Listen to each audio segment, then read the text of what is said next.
তারকা তন্ত্র প্রকাশ সমর্চক কৃষ্ণ চৈতন্য সত্যি অনর্পিত চরিম চিরাতে করুণায় অবতীর্ণ কলম সবার পয়তয় উন্নত উজ্জ্বল রসং সমুক্তি শ্রী হরি পুরট সুন্দর দতি কদম্ব সমৃপিত সদা হৃদয় স্পন্দে পুরত বসচির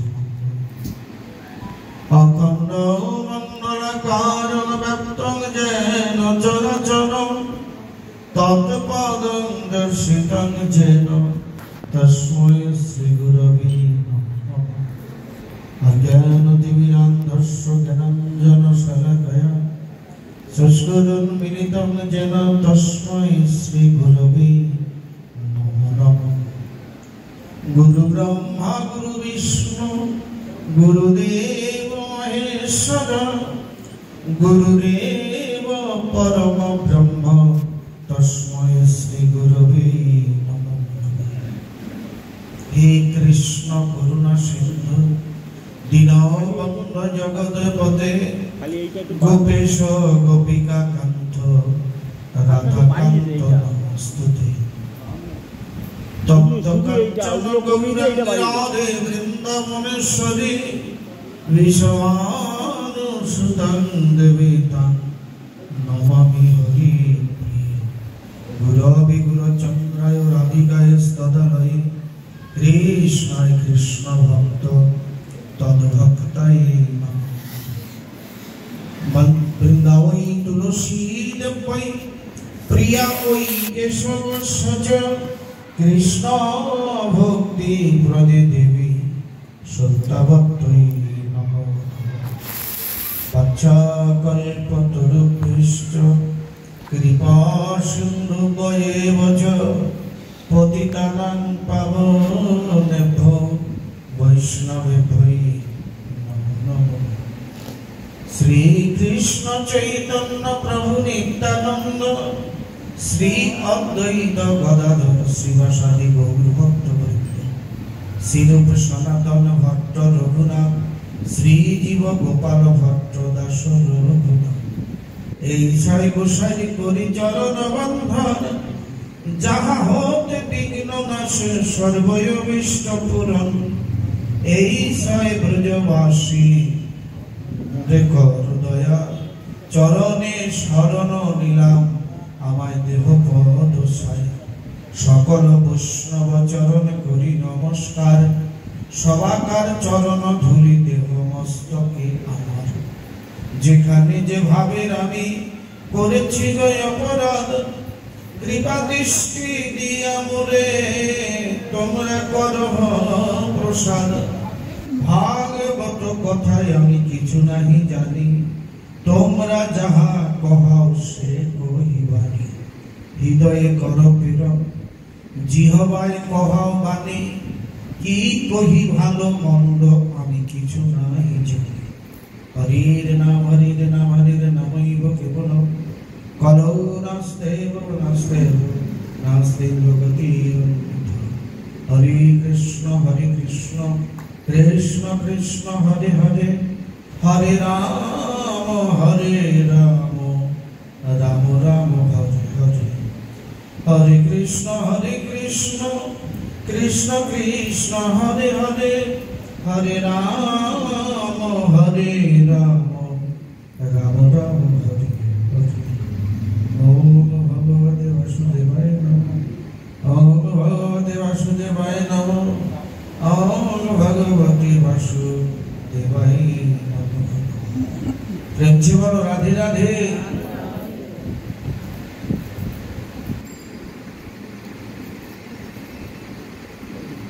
আজকে আমাদের দামোদর ব্রত যদিও আমরা কেউ একাদশী থেকে একাদশী কেউ পূর্ণিমা থেকে পূর্ণিমা হয়তো সমাপ্ত হয়েছে কিন্তু মাসটা কিন্তু কার্তিক মাস। এটা ভাবতে হয় মাসের মধ্যে কার্তিক মাস, অঘ্রাণ মাস, মাঘ মাস আর হলো বৈশাখ মাস। এই চারটি মাস ভগবানের মাস। এই ভগবানের চারটে মাস খুব ভালোবাসে। যেখানে ওই চারটে মাসে যদি কোনো শুভকর্ম করতে করে কেউ, সে সময় শুভ দিন না দেখলেও হয়, অসুবিধা হয় না।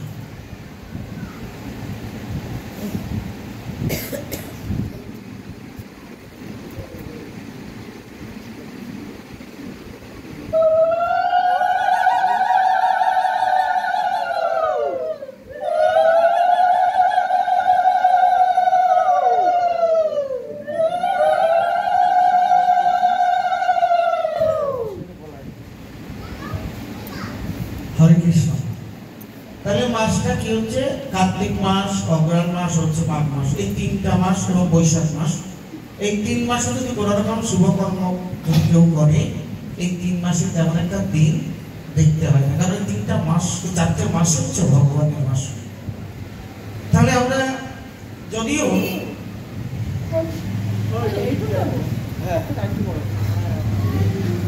যদিও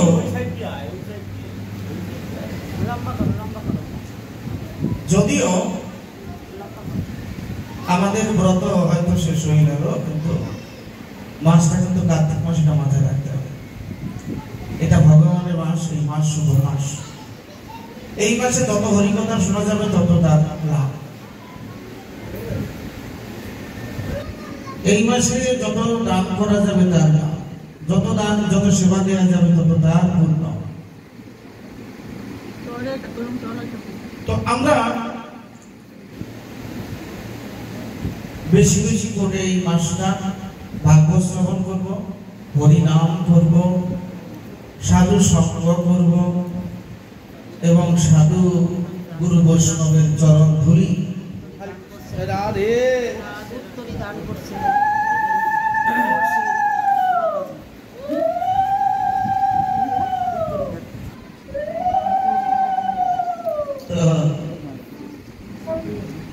আমরা বেশি বেশি করে সাধু সঙ্গ করবো এবং সাধু গুরু বৈষ্ণবের চরণ ধুলি আমরা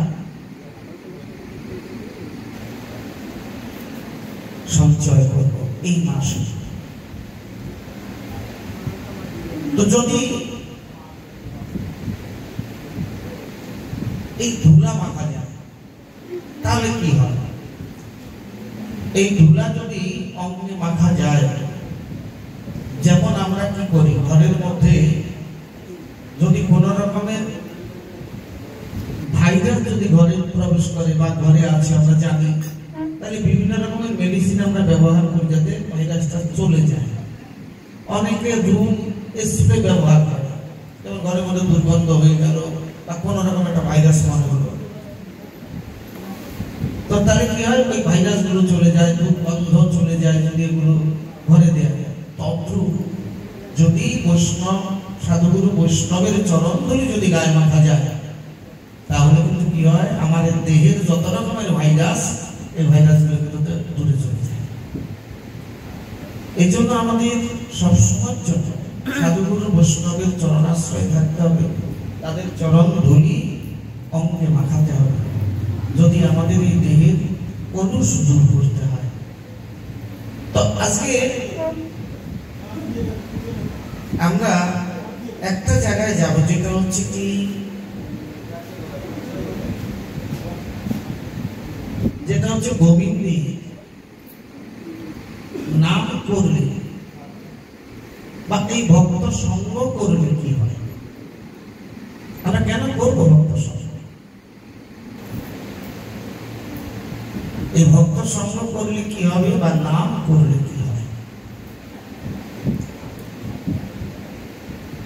আমরা বিভিন্ন পাঠক বা বিভিন্ন জায়গায় গ্রন্থাদিতে আমরা কিন্তু অনেক পাঠকের মুখে সুন্দর সুন্দর বাণী আমরা শ্রবণ করি। কিসের না কৃষ্ণ প্রাপ্তির বা কৃষ্ণ ভক্তি প্রগাঢ় করবার জন্য। তা আমরা আজকে যেমন কৃষ্ণ নাম করলে কি হয়, এই শ্রবণ যদি করে তাহলে কি হবে, আমাদের নামের প্রতি কি হবে, আকর্ষণ বাড়বে, নাম করতে ইচ্ছে করবে। আমরা যেমন ধরো আজকে যেমন কার্তিক মাসের কথা বললাম, অনেকেই এই কথাটা শুনে চিন্তা করলো সারা মাসে তো নাম করলাম না, তো এই একটা মাস যদি নাম করা যায় তাহলে যদি অধিক ফল লাভ করা যায়, একটা মাস যদি সাত্বিক আহার করা যায়, তাতে যদি অধিক ফল লাভ করা যায়, তাহলে একটা মাস তো করবো বা করি। বলছি নিরামিষ করলে হবে না, কৃষ্ণ নাম করলে হবে না। তাহলে এত নাম করি আমরা, এত নাম করলে নামের আমাদের দায়িত্ব বা শক্তি নাই কেন? নাম করছি, নামের কিছু পাচ্ছি না কেন? এত নাম করি, তার মধ্যে দুঃখ, দৈন্যতা, অভাব, অনটন, রোগ শোক, ব্যাধি, কই কোনটা তো কমছে না। আমাদের ওষুধ ব্যবহার করে যেতেই হচ্ছে। তাই গোবিন্দের যদি, আমার মহাপ্রভুর যদি মহাঔষধি হয় কৃষ্ণ নাম, তাহলে সে মহাঔষধি পান করে তাহলে আমাদের কেন ব্যাধি সারে না? প্রশ্ন তো, কেন ব্যাধি সারে না? তা ব্যাধি সারবে কেমন করে? আমার গায়ে একটা ফুসকানি হয়েছে, এমন ফুসকানি হয়েছে, বারবার করে চুলকাচ্ছে, ঘা হয়ে যাচ্ছে, যদি চুলকানো বন্ধ হচ্ছে না, তাহলে ডাক্তার কাছে যেতে হবে। গেছি ডাক্তারের কাছে, ডাক্তারকে বললাম, ডাক্তারবাবু আমার তো এই অবস্থায়, একটু ঔষধ দিন। ডাক্তার বলে ঠিক আছে, ঔষধ দিল। বলে কিছু খেয়ে দিয়ে ওষুধটা খাবে। ওষুধ খাওয়ার নিয়ে বেশিরভাগই খাওয়া দাওয়ার পরে, তাই না? তা উনি কোথা থেকে প্রত্যেকদিন সকালবেলা বলছে ডাক্তারের কাছে ওষুধ নিয়ে এসছি, কিছু খাবার পরে কিন্তু ওষুধটা খেতে বলেছে। তা তুমি তো কাজ করে একটু সিদ্ধ ভাত করো। তো সিদ্ধ ভাত করেছে না, গরম ভাতে জল ঢেলে দিয়ে তেঁতুল চটকিয়ে বেশ আচ্ছা মতো সেবা নিয়েছে। নেওয়ার পরে এবার ওই ওষুধটা নিয়েছে। আর যদি ফুসকানি হয়েছে তাহলে সে ওষুধও খেলো, কিন্তু এদিকে মানে গরম ভাতে কি করলো, তেঁতুল। তেঁতুলটা যখন খেয়েছে তাহলে তার কি ওই চুলকানিটা কমবে? কমবে না। আমি ওষুধ খেয়েছি, আবার এদিকে তেঁতুলও খেয়েছি। আমাদের এই নামে কাজ করে না কেন? আমরা নাম করি ঠিক, কিন্তু নাম করতে শুদ্ধার্থী, শুদ্ধ ভাবের প্রয়োজন, শুদ্ধ আহারের প্রয়োজন, শুদ্ধ থাকার প্রয়োজন। সেটা কিন্তু আমরা থাকি না, সেটা আমরা করি না, যে কারণে আমাদের নামে কাজ করে না। আরেকটা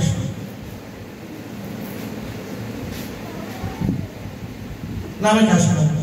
তাহলে আমাদের শুদ্ধার্থী, শুদ্ধভাবে ঐকান্তিকতার সঙ্গে আমাদের শ্রবণ করতে হবে, ঐকান্তিকতার সঙ্গে গুরু ভজন বা গুরু গোবিন্দের ভজন করতে হবে। যদি করতে পারি আমরা, নিশ্চয়ই আমাদের সুফল ফলকে তোমরা সফল হবে। আজকে এই জড়জগৎ, এই জড়জগতে আমরা এসেছি, আমরা সবাই চলে যাব, কিন্তু নিয়ে যাব কি? নিয়ে যাওয়ার সম্বল হচ্ছে একমাত্র এই কৃষ্ণ নাম। শ্রীমান নিত্যানন্দ প্রভুকে নবদ্বীপে পাঠালেন, নবদ্বীপের গ্রামে পাঠালেন, যাও তোমরা গিয়ে না নগরে নগরে কৃষ্ণ নাম বিতরণ করো। কিন্তু নবদ্বীপে পাষণ্ডের দল যারা, তারা কৃষ্ণ নাম শুনবে কেন? চোর না শুনলে ধর্মের কাহিনী। কিন্তু যখন নাম বিতরণ করতে গেলেন, পাষণ্ডের দল যারা, তারা বলল, হ্যাঁ গো, তোমরা কি নিয়ে এসেছো? তোমাদের এই মরা পড়া নাম কিন্তু এই বাজারে বিকাবে না। কিন্তু নিত্যানন্দ প্রভু বললেন যে না, আমি বিকাই যাব, এই হরিনাম এই বাজারে আমার বিকাই যেতেই হবে, আর তোমাদের নিতেও হবে। আজ না হোক কাল একদিন এই কৃষ্ণ নাম তোমাদের নিতে হবে। কেন? নাম বিনে তোমার সঙ্গে আর কিছু যাবে না। এই জড় জগতের অর্থ সম্পত্তি, টাকা পয়সা, ঘর বাড়ি, স্ত্রী পুত্র, পরিবার, আত্মীয় স্বজন, বন্ধু বান্ধব, শেষের দিনে কিন্তু আমার কেউ সাথী হবে না। অথচ তাদের দায়িত্ব কর্তব্য আমরা কোনোটাই কিন্তু ভুল করি না। করি কি? পুত্র পরিজন, আত্মীয় বান্ধবের প্রতি যে দায়িত্ব বা কর্তব্য, সেগুলো কিন্তু আমরা কম করি না কিছুতেই। কিন্তু যাবার বেলায় কিন্তু তারা কিন্তু আমার সঙ্গী বা সাথী হবে না। সারা জীবন তাদেরকে শ্রম দিতে গিয়ে, তাদের সুখ দিতে গিয়ে নিজের আত্মসুখ বিসর্জন দিয়েছি। শুধু আত্মসুখ বিসর্জন দিয়েছি তা নয়, তাদের সুখের জন্য অনেকভাবে অনেক রকমের অপরাধ করেছি। তো তাদেরকে যদি বলি হ্যাঁ গো তোমরা কি আমার অপরাধ নেবে, কিন্তু কেউ আমার অপরাধ নেবে না। আমার কর্ম আমার করতে হবে, আমার অপরাধ আমারই খণ্ডাতে হবে। কিসের দ্বারা? না সাধু সঙ্গের দ্বারা, ভক্ত সঙ্গের দ্বারা, ভক্ত চরণ ধুলির দ্বারা, নামাশ্রয়ের দ্বারা, শ্রীগুরুর চরণাশ্রয়ের দ্বারা। তা না হলে আমি সেদিনে ভবনদী পার হয়ে যেতে পারবো না। তো আজকে সে পাষাণের দল যারা, তারা কিন্তু কি করলেন, বারবার করে নিত্যানন্দ প্রভু বলছেন, সহ্য করতে না পেরে তারা কলসের কানা ছুঁড়ে নামলেন। নিত্যানন্দ প্রভুর মাথায় পড়লেন কলসের কানা, দরদর করে রুধির ঝরতে শুরু করলো। যখনই দরদর করে রুধির ঝরতে শুরু করলো, এদিকে নিত্যানন্দ প্রভু নিমাই নিমাই বলে চিৎকার করছে, তুমি দেখে যাও আজকে যাদের মুক্তি প্রাপ্তি অব্যাহতির জন্য আমি এসেছি, যাদের কল্যাণের জন্য আমি এসেছি, দেখো তারা আজ আমায় কলসের কানা মেরে কি করেছে। শ্রীমদ মহাপ্রভু ছুটিলেন। নিত্যানন্দ প্রভুর মাঠে রুধির দেখে তিনি আর সহ্য করতে পারলেন না। তিনি স্মরণ করলেন কাকে? না সুদর্শনকে স্মরণ করলেন। নিত্যানন্দ প্রভু ওই অবস্থাতেই বললেন, না ভাই তুমি সুদর্শনকে স্মরণ করো না, তোমার এই কলিযুগের অস্ত্র থাকবে কি না আমার প্রেম, তোমার তো কোনো অস্ত্র নিয়ে আসার কথা নেই। বলছে না দাদা, তুমি আর কত সহ্য করবে। ত্রেতা যুগে ছিল লক্ষণ, তোমাকে শক্তির শেল নিক্ষেপ করেছে,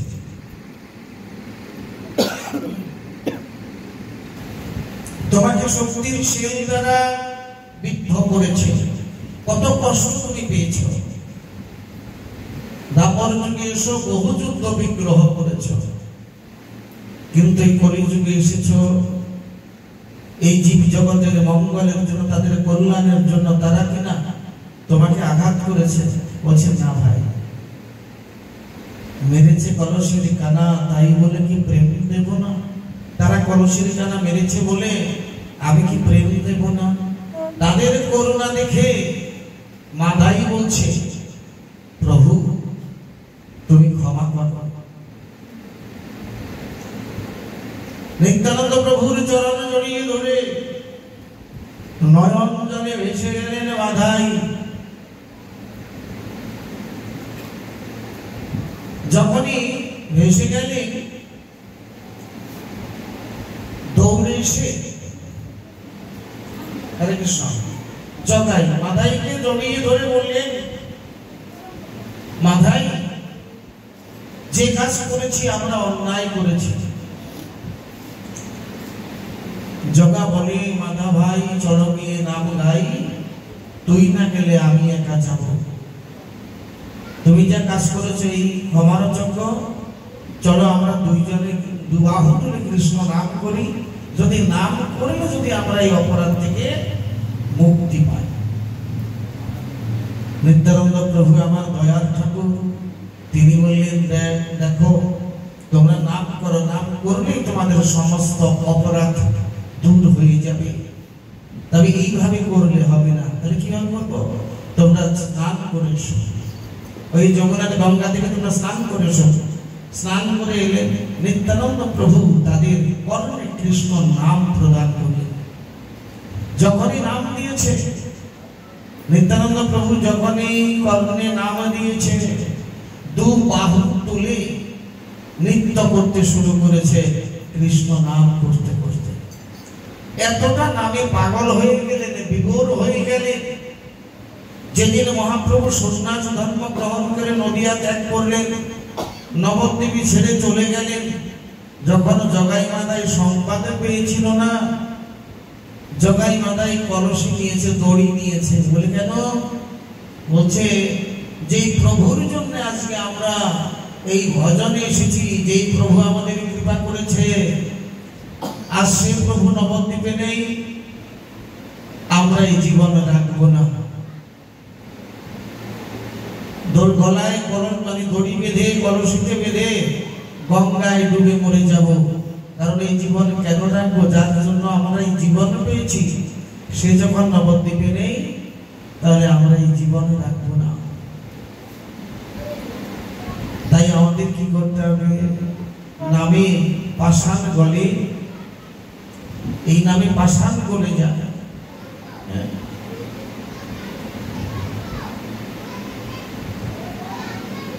তাই আমাদের অনবরত অবিরাম কৃষ্ণ নামাশ্রয়ে থাকতে হবে। এই নাম করতে সময় লাগে না, এই নাম করতে কাজের ক্ষতি হয় না, এই কাজ করতে সময়ের অপচয় হয় না। এই নাম সবসময়ের জন্য করা যায়। হাঁটিতে চলিতে বসিতে খাইতে শুইতে শয়নে সকলে বসে জাগরণে এই নাম করা যায়। এই নাম রান্না করতে করতে করা যায়। এই নাম রান্না করতে করতে করা যায়। এই নাম খুন্তি নাড়তে নাড়তে করা যায়। সে সময় কিন্তু কোনো কাজ নেই, সে সময় কোনো কথা থাকে না। কিন্তু ওই রান্না করতে করতে যদি কারোর সঙ্গে যদি ঝগড়া লাগে, হরে কৃষ্ণ, তাহলে কিন্তু সে সময় আমরা ঝগড়াটা কিন্তু করতে পারি, কিন্তু রান্না করতে করতে কৃষ্ণ নামটা আমরা করতে পারি না বা করি না। আমাদের করতে হবে, কারণ এই নামই হচ্ছে সম্বল, এই নামটাই সম্বল। তো আমরা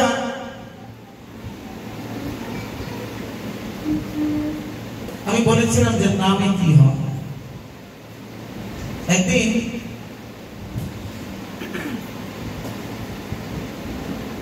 কুরু পাণ্ডবের যুদ্ধ, তো কুরু পাণ্ডবের যুদ্ধ হবে এমন সময় ভীমের পুত্র, ভীম তো পঞ্চ পাণ্ডবের একজন হচ্ছে ভীম, তাই না? তোমরা জানো তো পঞ্চ পাণ্ডবের এই 5 ভাইয়ের মধ্যে এক ভাই হচ্ছে ভীম। যুধিষ্ঠির, অর্জুন, নকুল, ভীম সহদেব, এই 5 জন। যুধিষ্ঠির, অর্জুন, নকুল, ভীম সহদেব, এই 5 জন। তো ভীমের নাতি, মানে পঞ্চ পাণ্ডবদের নাতি, তার নাম ছিল বর্বরিক। তো বর্বরিকের মার সঙ্গে থাকতো। মাকে বলছে, মা কুরুক্ষেত্রের যুদ্ধ শুরু হবে জানি, শুনেছি, একটু যাই কুরুক্ষেত্রের যুদ্ধটা দর্শন করব। মা বলে, শুধু দর্শন করবি কেন? সেখানে কি যুদ্ধ করবি? বলে, মা যুদ্ধ করবো? বলে, হ্যাঁ যুদ্ধ করবি। কার সঙ্গে করবো? বলে, কেন? তুমি যুদ্ধ করবে কাদের সঙ্গে? তুমি থাকবে কাদের সঙ্গে? যারা দুর্বল তুমি তাদের সঙ্গে থাকবা। বর্বরিকের মা বলল, তুমি যে পক্ষ দুর্বল, সেই দুর্বলের সঙ্গে তুমি থাকবে, সবলের সঙ্গে তুমি যুদ্ধ করবে। বলে, মা দুর্বল কারা, সবল কারা? বলে, দুর্বল হচ্ছে কৌরব, কৌরবরা দুর্বল, আর পঞ্চ পাণ্ডবরা হচ্ছে সবল। বলে, কি করে সম্ভব? এরা তো 5 ভাই, এদের সঙ্গে তার কেউ নেই। আর এরা 100 ভাই, তথা অনেক সৈন্য, তাদের বড় বড় বীর তাদের সঙ্গে রয়েছে, অনেক সৈন্য রয়েছে, তারা দুর্বল হয় কি করে? বলে, জানি যেই দলে বা যার সঙ্গে কৃষ্ণ থাকে না, সেই বড় দুর্বল, সেই দলটাই দুর্বল। কেমন? যে দলে কৃষ্ণ থাকে না, সেই দলটাই হচ্ছে দুর্বল। আমরা কি হই? যদি আমাদের এই দেহ থেকে কৃষ্ণ চলে যায়, তা আমরা শুধু দুর্বল নাই, দেহটাই আর থাকবে না। এখন এই দেহটা সব দেহ হয়ে যাবে। কৃষ্ণ চলে যাওয়ার কিছুক্ষণের মধ্যে 4 জনাতে স্কন্ধে করে বলো হরি হরি বল বলে নিয়ে যাবে। তাই না? তো বললেন দুর্বল কারা? না, বলছে কৌরব পক্ষ দুর্বল, সবল কারা? পাণ্ডব পক্ষ, পঞ্চ পাণ্ডব।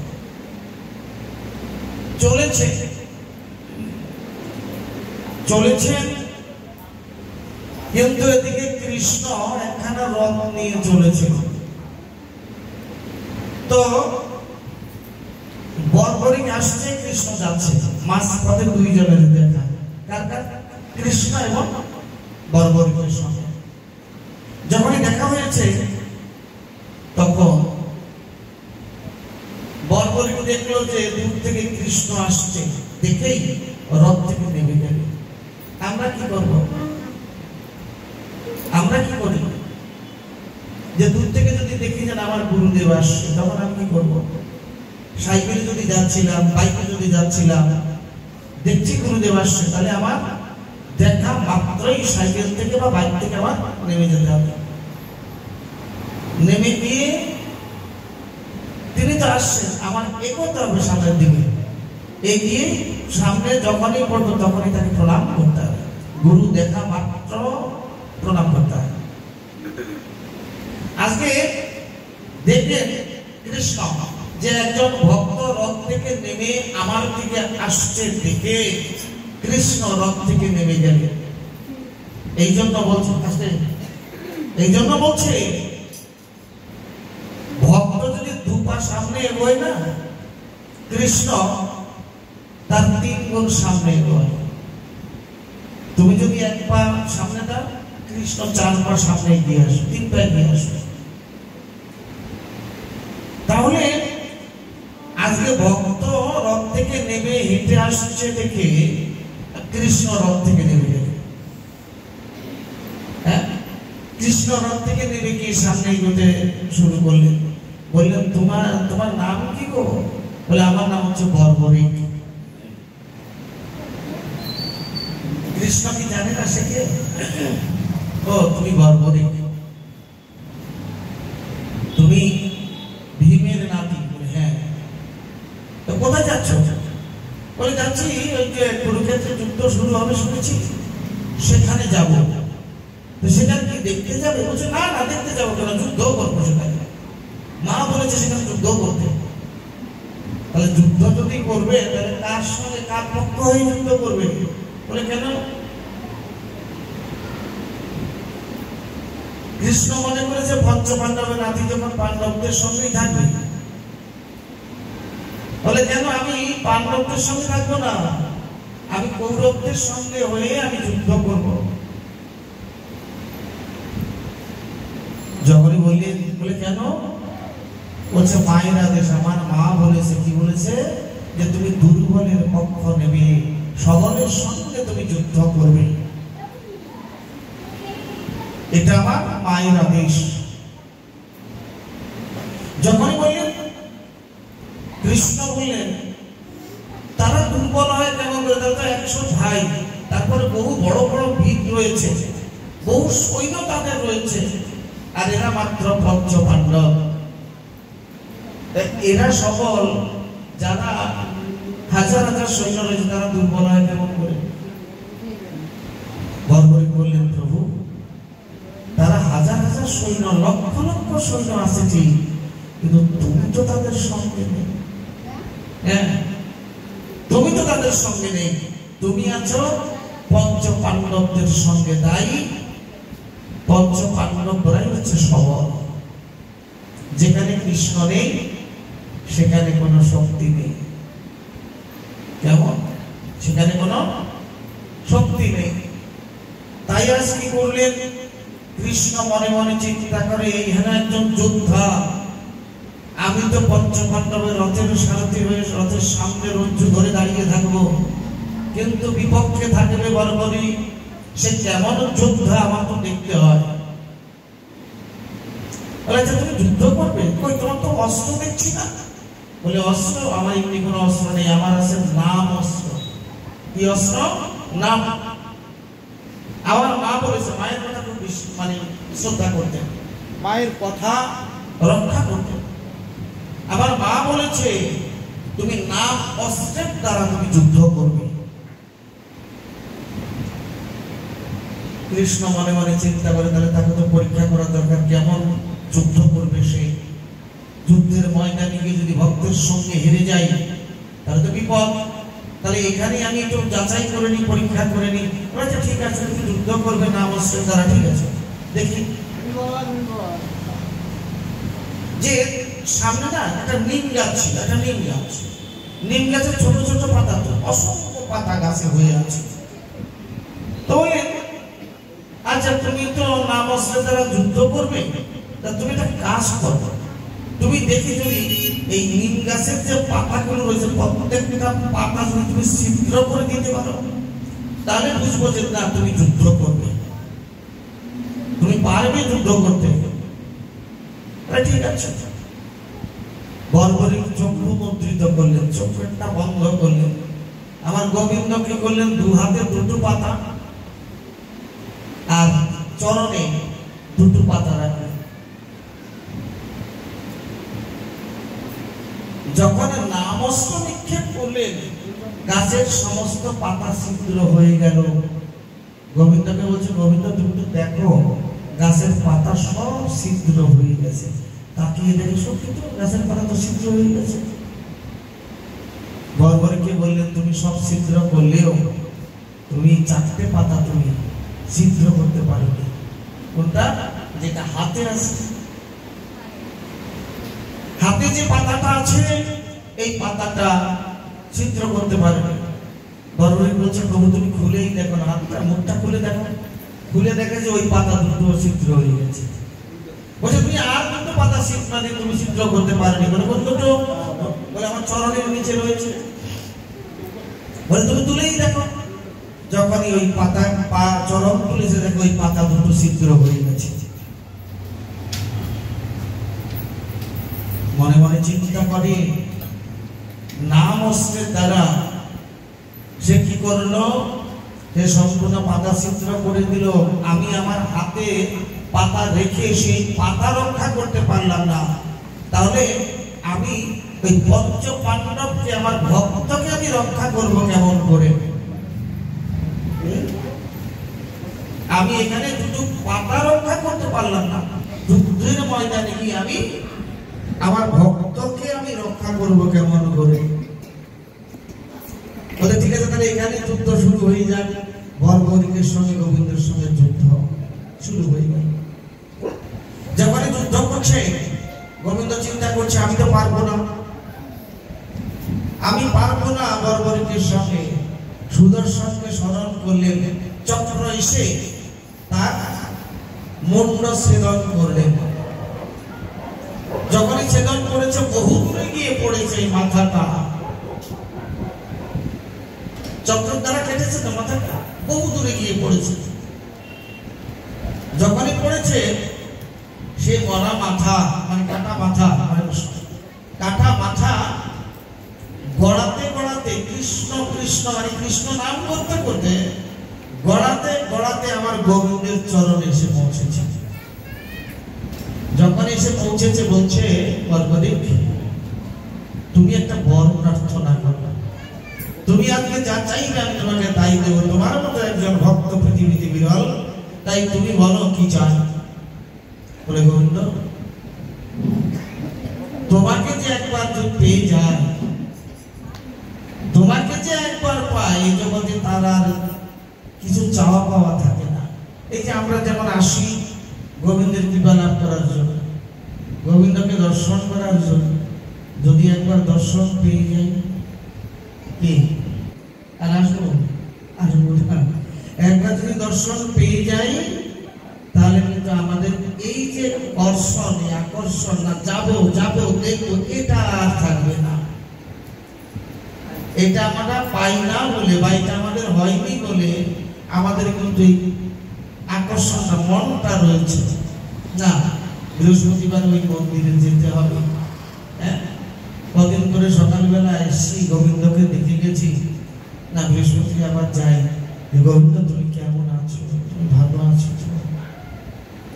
আমরা কিন্তু এইভাবে কেউ জিজ্ঞাসা করি না, আমরা আমাদের কথা জিজ্ঞাসা করি, মা তোমরা ভালো আছো তো? সেদিনে গেলে আর তো দেখা হলো না, তোমরা সবাই ভালো আছো তো? এখানে এসে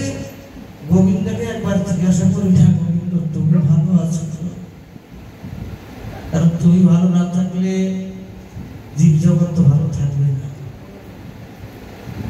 আমরা এসে শুধু এই বলি, প্রভু তুমি আমাকে ভালো রাখো, আমার ছেলে মেয়ে ভালো রাখো, আমার আত্মীয় বান্ধব ভালো রাখো। আমরা শুধু আমাদেরটাই বলি, আমাদেরটাই চাই। কিন্তু বলছে না, এসেই জিজ্ঞাসা করতে হবে, গোবিন্দ তুমি ভালো আছো?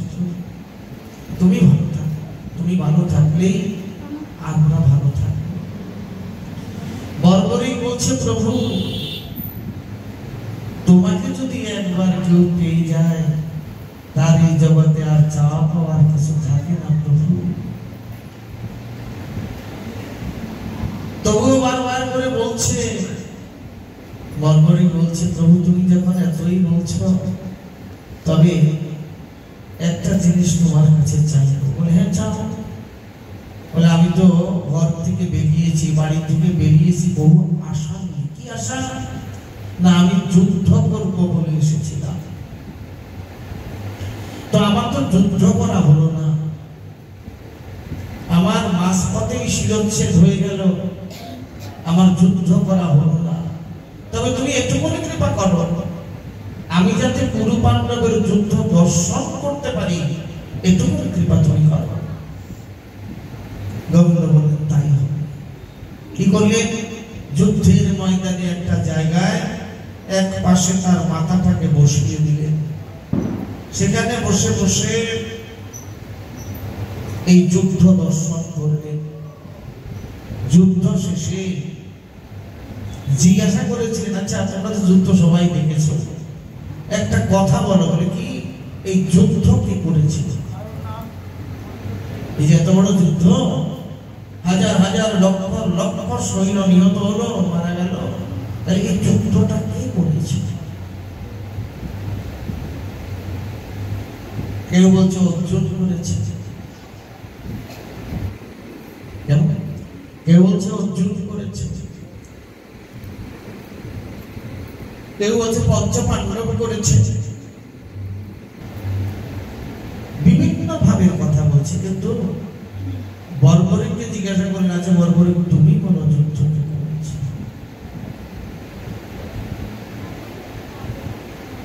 এই কুরুক্ষেত্রের যুদ্ধের একমাত্র সাক্ষী ছিল বর্বরী। বর্বরী বলছে, প্রভু এই যুদ্ধের ময়দানে, সারাটা ময়দানে আমি শুধু তোমাকেই দেখেছি। হ্যাঁ, অথচ তিনি তো ওই যুদ্ধে দাঁড়িয়ে আছেন রথের সামনে, তাই না? তিনি তো রথে দাঁড়িয়ে আছেন রথের সামনে, রথের সামনে দাঁড়িয়ে আছেন রথ ধরে। কিন্তু বর্বরী বললেন, সারাটা যুদ্ধক্ষেত্রে শুধু তোমাকেই দেখেছি। মানে যুদ্ধ কে করলেন? কৃষ্ণ করেছে। আমাদের এই দেহে দুটো ক্ষেত্র, আমাদের এই দেহ, এই দেহের মধ্যে দুটো ক্ষেত্র আছে, একটা গুরু, একটা পাণ্ডব। গুরু হচ্ছে অধর্ম, পাণ্ডব হচ্ছে ধর্ম। তাহলে দেহের মধ্যে কুরু পাণ্ডবের যুদ্ধ অবিরাম হচ্ছে। কিন্তু এই যুদ্ধের মধ্যে যদি ধর্ম প্রবল হয়, এই যুদ্ধে যদি ধর্ম প্রবল হয়, তাহলে কিন্তু সে কিন্তু এই যে মাইকের আওয়াজ যে পর্যন্ত শোনা যায়, সেখান থেকে ছুটে সে কিন্তু এখানে আসবে, যদি ধর্ম প্রবল হয়। আর যদি অধর্ম প্রবল হয়, সে কিন্তু এই সৎসঙ্গ থেকে উঠে চলে যাবে। কি বোঝা গেল কথাটা?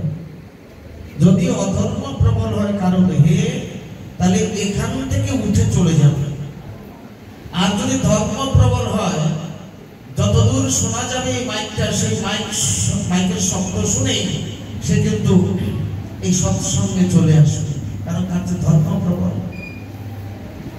তাই আমাদের দুটো ক্ষেত্র অবিরাম যুদ্ধের মধ্যে রয়েছে। আমরা এই যুদ্ধের মধ্যে পাণ্ডবদের শক্তি আমরা বাড়াতে পারি, সবসময়ের জন্য তাদের জয় রাখতে পারি, ধর্মের জয়। কিভাবে? না, জয় বাড়াতে গেলে কি করতে হবে? 2 দিন 4 দিন 5 দিন 6 দিন যুদ্ধ করছে, পেটে কিছু নাই, যদি মাঝে মধ্যে কিছু জল দেওয়া কি মাঝে মাঝে একটু খাবার দেওয়া যায়, তাহলে কি আপনাদের শক্তিটা ভালো হবে না?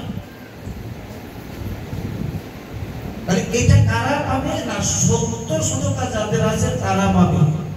তাহলে সেটা কিভাবে খাবারটা দিতে হবে? এই খাবারটা সত্যের খাবারটা দিতে হবে নামের মধ্যে দিয়ে। অবিরাম নাম করো, অবিরাম সৎসঙ্গ সাধু সঙ্গ করো, তাতে তোমার ধর্ম প্রবল হবে এবং এই পাণ্ডবদের শক্তি বাড়বে। তাই আমাদের অনবরত অবিরাম ভক্ত সঙ্গে থাকার আমাদের চেষ্টা করতে হবে, সৎসঙ্গ করতে হবে, সাধু সঙ্গ করতে হবে, নামাশ্রয় থাকতে হবে, শ্রী গুরুচরণ আশ্রয় করে দুবাহু তুলে কৃষ্ণ নাম করতে হবে। গুরুচরণ আশ্রয় করে যদি দুবাহু তুলে কৃষ্ণ নাম করা যায়, আমার গোবিন্দ সেই ভক্তের কৃপা করবেনই করবেন, এতে কোনো সন্দেহ নাই। তাই সম্বন্ধটা করতে হবে ভগবানের সঙ্গে।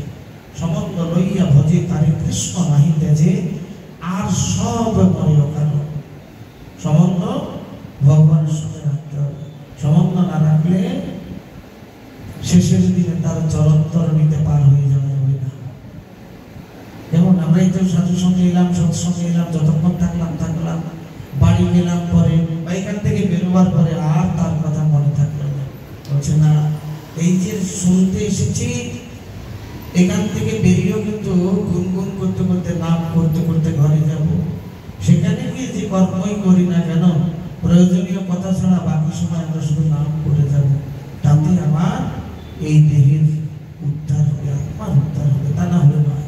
আমাদের এই যে আত্মার খাবার, জীবাত্মার খাবার এই যে আমরা পৃথিবী থেকে ভাত ডাল যেগুলো আমরা নিচ্ছি, এগুলো হচ্ছে জীবাত্মার খাবার। আর পরমাত্মার খাবার হচ্ছে একমাত্র নাম। কেমন?